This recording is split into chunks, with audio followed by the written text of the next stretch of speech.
Good morning, good afternoon, and good evening, depending on the region you are watching this video from. Welcome to Royal Priesthood Television. To my returning subscribers, I say thank you. May God continue to bless you and your families. Special thanks go to Reverend Dr. T.M. Odebumi, the General Overseer, the President of Christ Rock Apostolic Mission over there in Nigeria and other parts of the world. Pastor Kunle Oyewale, Lighthouse Assembly. Brother Olumide, thank you so much. I appreciate your comments. God bless you. If you have not yet subscribed to this channel, please do. And God will bless you, and I'll give a shout out to you in my next video. Today, we are going to be discussing the wisdom of the serpent. In the book of Matthew, chapter 10, verse 16, Jesus said something very interesting as he was advising his disciples.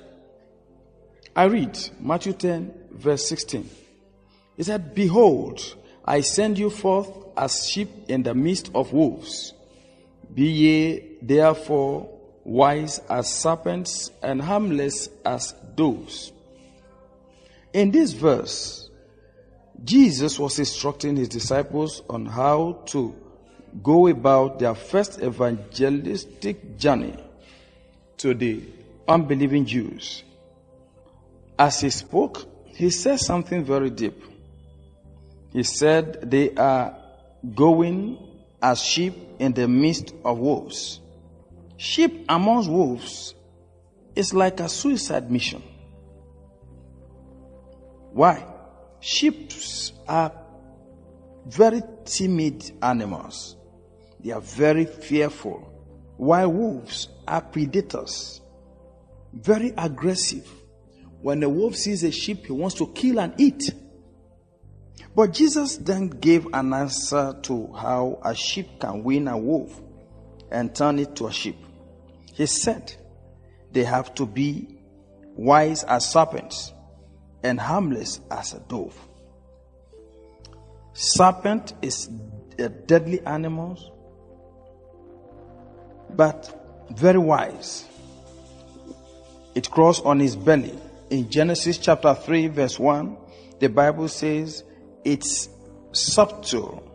It said it is subtle, which is synonymous to being crafty, cunning, skillful. The dove, on the other hand, is harmless and innocent bird that is not mentioned amongst the unclean fowls in Leviticus 14, verse 11 to 20. Now, if you look at this analogy, you discover that Jesus was talking about animals that are directly opposite each other in character, in their way of life.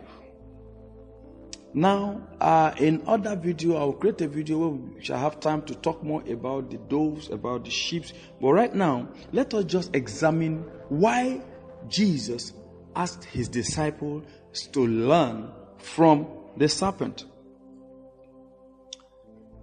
Jesus was advising them based on how hostile their host community may be. The Jewish at that time are fanatics. They believe in Judaism. The religion then was Judaism. So they never want to hear any other thing. They don't want to hear any other person claiming that he is God or Son of God. So that is the reason they are called wolves. So based on this, they may not be well accepted by the people they are going to meet. So to make things easier for them, he now gave an advice to them that before you can penetrate, get to these people, preach the gospel of Jesus Christ to these people, you have to be as wise as serpent. The first thing we ought to understand about serpent is the subtlety of the serpent. To be subtle means barely noticed. Something that is not noticeable. And what is that telling us about the serpent?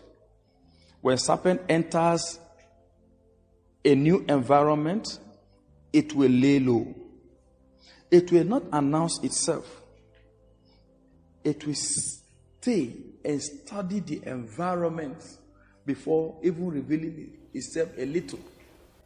And there are two things he watches in an environment.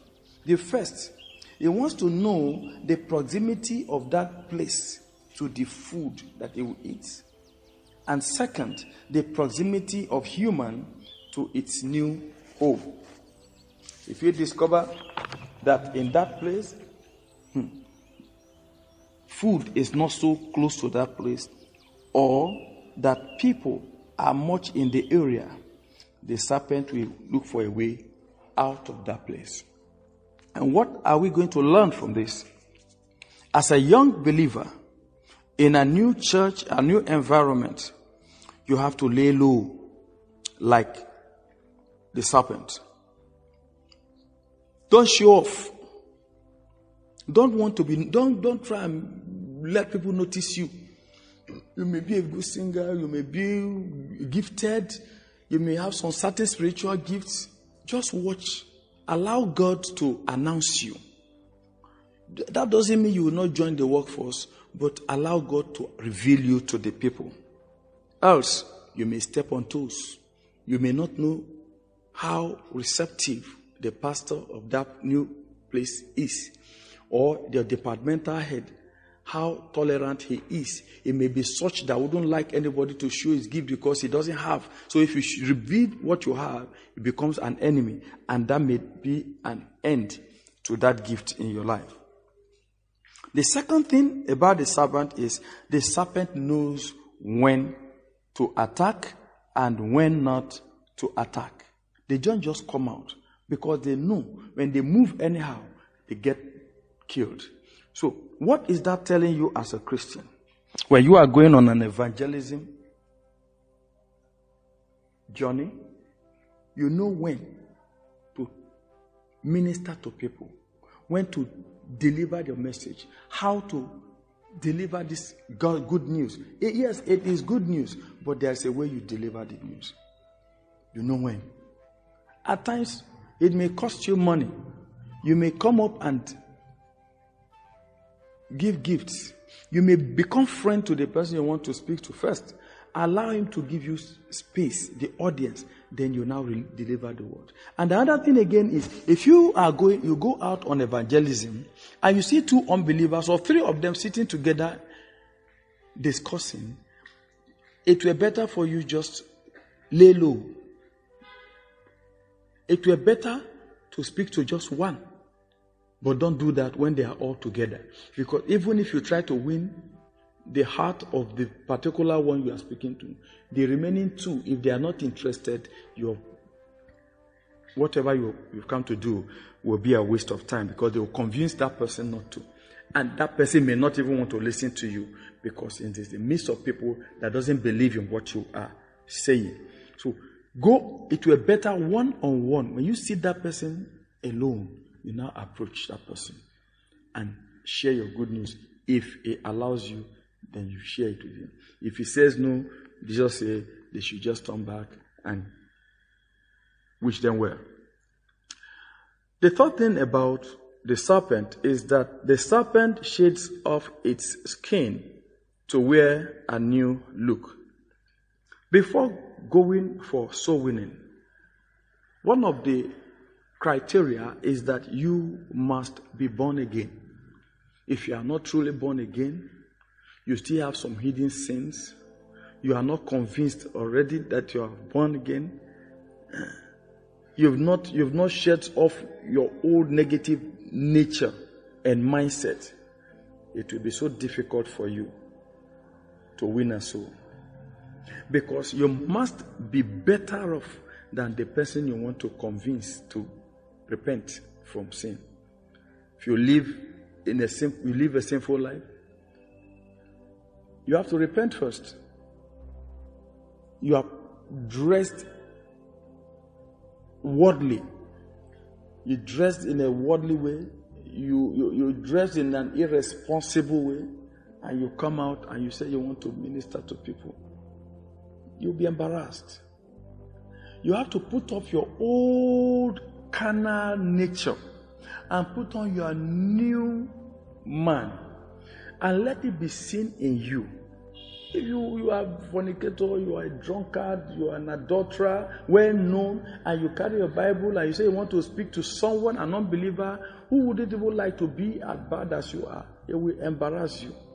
You have to prove it to him that you are a changed person before you can be bold enough to go out and speak to him. When you go for evangelism, you shed off, you remove all your old world pattern of dressing. Crazy jeans, bomb shorts, and host of those things that they put on these days. You don't wear that. They are not of God. You dress responsibly because you are representing God before those people, and they know how you ought to dress. So when you go for such, you have to be prepared, well prepared for evangelism. And that was what Jesus was telling them. He said they should prepare themselves, understand these simple tips, and it will help you very, very well. Even in a hostile community, you can still reach out to these people without them hurting you. If you know it's a very dangerous place where you are not supposed to speak, just watch, pray, commit that place unto God's hands. Let God penetrate that environment before you go in. God bless you as you continue to do this. But if you enjoy this very video, please don't forget to like, subscribe, share, drop your comment behind, and I'll give a shout out to you in my next video. Thank you so much, and God bless you.